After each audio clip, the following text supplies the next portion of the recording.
세상은 약육강식의 정글 법칙을 따른다. 동물은 팔뚝과 이빨로 살아간다. 인간은 사고로 타인을 지배한다.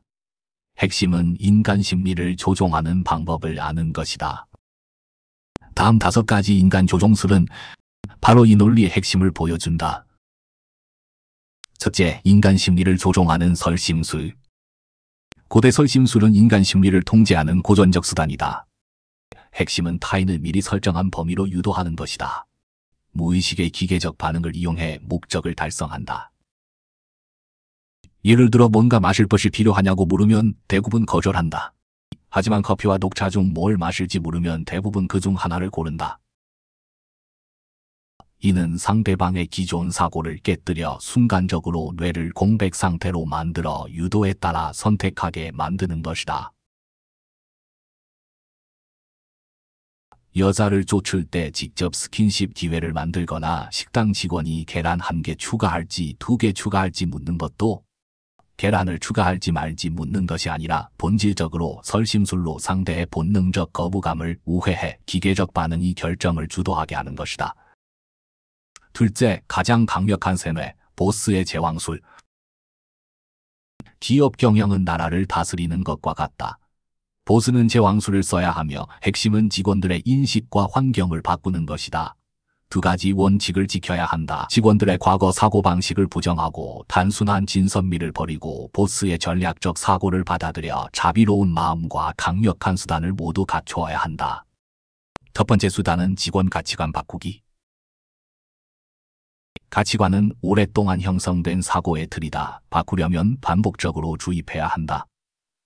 직원들에게 논어를 읽게 하는 것은 본질적으로 전통 윤리로 사고를 묶어두는 것이다. 관리하기 쉽게 만들고 양피지 두루마리로 적극적 마음가짐을 기르거나 동기부여 콘텐츠로 투쟁 의욕을 자극해 이런 사상들을 기업 문화로 통합한다.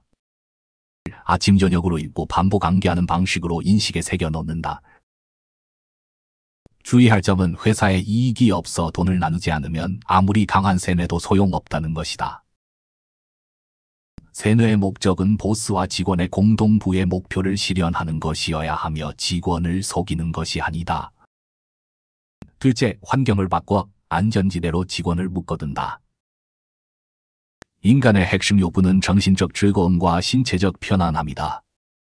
훌륭한 기업은 하이디라오처럼 기대를 뛰어넘는 복리후생으로 직원들이 동종업계를 훨씬 넘어서는 식사와 숙박 대우를 누리게 해 편안함에 익숙해지게 한다. 이런 환경을 떠나면 직원들은 적응하기 어려워 퇴사를 꺼린다. 가난해서 부로는 쉽지만 부에서 가난으로는 어렵다.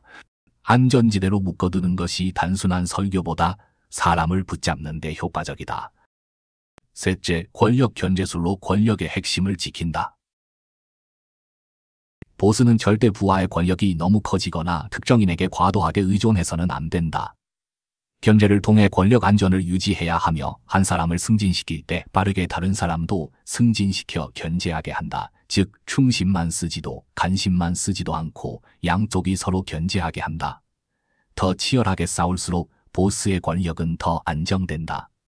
유방이 위협적인 제후왕들을 제거한 후 중신들과 같은 성씨왕들을 남겨둔 것, 강희제가 5배와 5삼계를 제거한 것은 그들에게 반심이 있어서가 아니라 그들에게 반란을 일으킬 능력이 있었기 때문이다.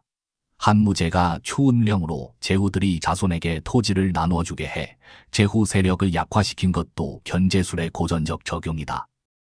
견제의 핵심은 능력을 경계하되 인심은 경계하지 않는 것이다. 부에게 반란 능력이 있으면 충성 여부와 상관없이 소외시키거나 권한을 빼앗고 함정을 설치하는 등 은밀한 조작으로 처리해야 한다.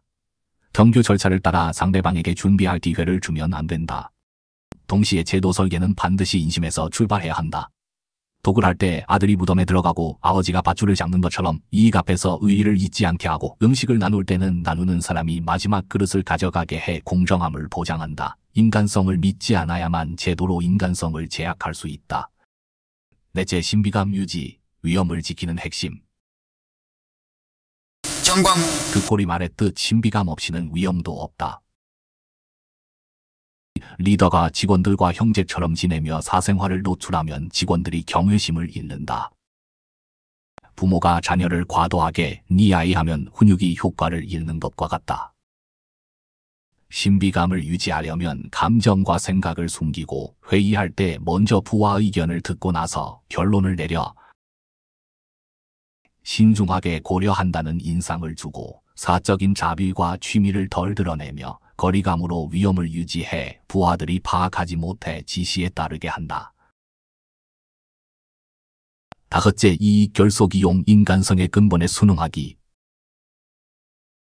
인간성의 핵심은 이익을 추구하고 해를 피하는 것이다. 타인이 진심으로 따르게 하려면 당신의 목표와 그의 이익을 묶어야 한다.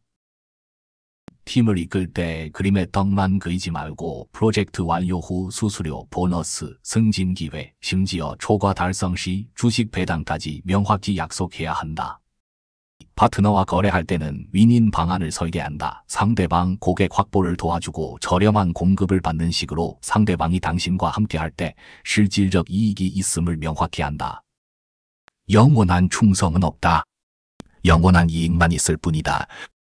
이익을 끈으로 삼아 상대방이 당신 말을 듣는 것이 자신에게 가장 유리하다고 느끼게 하는 것이 어떤 강제수단보다 효과적이다.